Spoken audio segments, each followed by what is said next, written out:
ఇక చూడండి, సొంత పార్టీ ఎమ్మెల్యేలను వదలలేదు.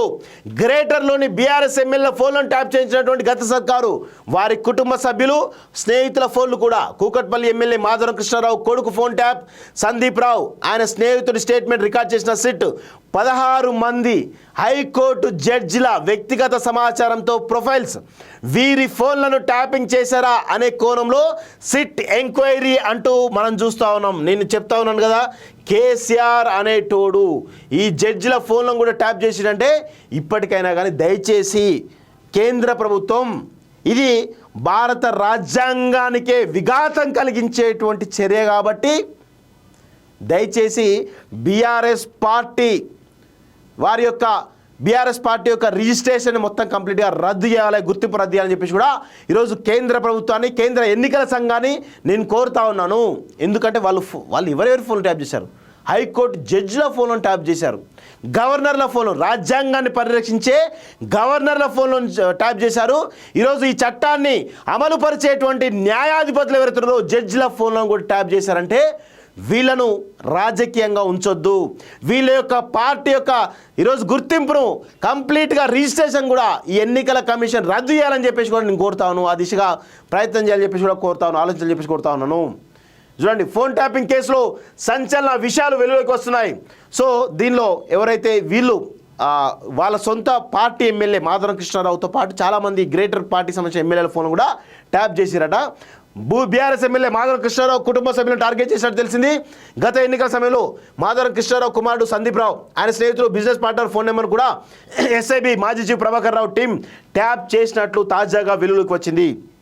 ఈ మేరకు సందీప్ రావుతో పాటు మరొకరి స్టేట్మెంట్ను సిట్ అధికారులు గురువారం రికార్డ్ చేశారు. 2023 నవంబర్ 15 నుంచి 30వ తేదీ వరకు 415 ఫోన్ నెంబర్లు ట్యాప్ చేసినట్లు గుర్తించారు. వీటిలో మంత్రి పొంగులేటి శ్రీనివాసరెడ్డి అనుచరులు సహా మండల స్థాయి లీడర్ల ఫోన్లను ప్రణీత్ రావు టీం ట్యాప్ చేసింది. ఫోరెన్సిక్ ల్యాబ్ రిపోర్టు మేరకు ట్యాపింగ్ జరిగిన ఫోన్ నెంబర్లకు సిట్ అధికారులు కాల్ చేసి వారిని పిలిపించి స్టేట్మెంట్స్ రికార్డ్ చేస్తున్నారు. ట్యాపింగ్ లిస్ట్లో ఉన్న నెంబర్స్కు సిట్ అధికారులు ఫోన్ చేయగా నా ఫోన్ ట్యాప్ అయిందా, ఎప్పుడు సార్, ఎప్పటి నుంచి ట్యాప్ చేశారంటూ ఆశ్చర్యం గురవుతున్నట్టు తెలిసింది అంటూ చూస్తూ ఉన్నాం. జడ్జిల ప్రొఫైల్స్ క్రియేట్. ఓ హైకోర్టు జడ్జితో పాటు ఆయన భార్య ఫోన్ నెంబర్ను ప్రణీత్ రావు టీం ట్యాప్ చేసిన సంగతి తెలిసిందే.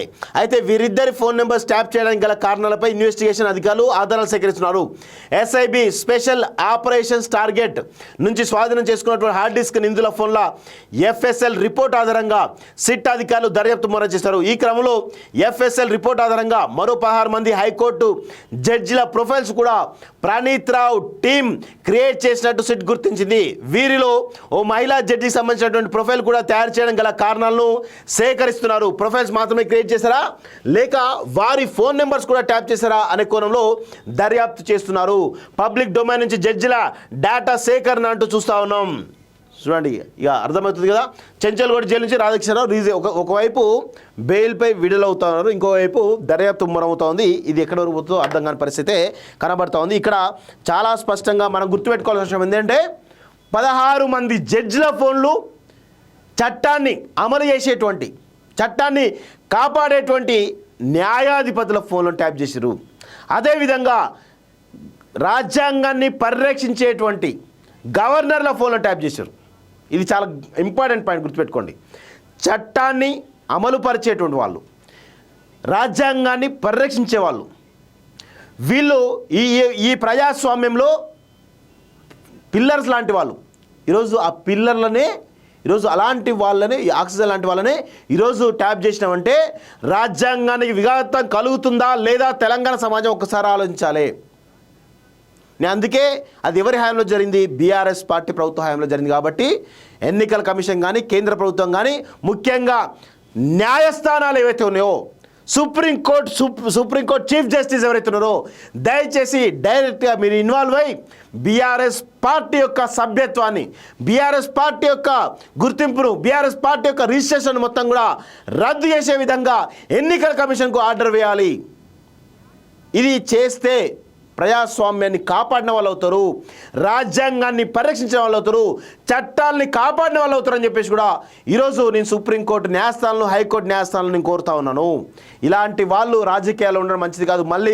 మళ్ళీ కనుక వీళ్ళు అధికారంలోకి వస్తే ఖచ్చితంగా అందరి ఫోన్లు, సుప్రీంకోర్టు చీఫ్ జస్టిస్ ఫోన్లు, ప్రధానమంత్రి ఫోన్లు, రాష్ట్రపతి ఫోన్లు కూడా ట్యాప్ చేస్తారు ఈ దుర్మార్గులైన విషయంలో మనందరం కూడా గుర్తుపెట్టుకోవాలి. అందుకే వీళ్ళు రావద్దు, ఈ కల్వకుంట్ల కాలకేయులు మళ్ళా అధికారం రావద్దు, ప్రజల్లో తిరగొద్దు అంటే ఖచ్చితంగా సుప్రీంకోర్టు డైరెక్ట్గా ఇన్వాల్వ్ కావాలని చెప్పి కూడా నేను కోరుతాను. ఈ కేసును సుమోటోగా తీసుకోవాలి, సుప్రీంకోర్టు చీఫ్ జస్టిస్ ఈ కేసును సుమోటోగా తీసుకోవాలని చెప్పేసి కూడా నేను డిమాండ్ చేస్తా ఉన్నాను.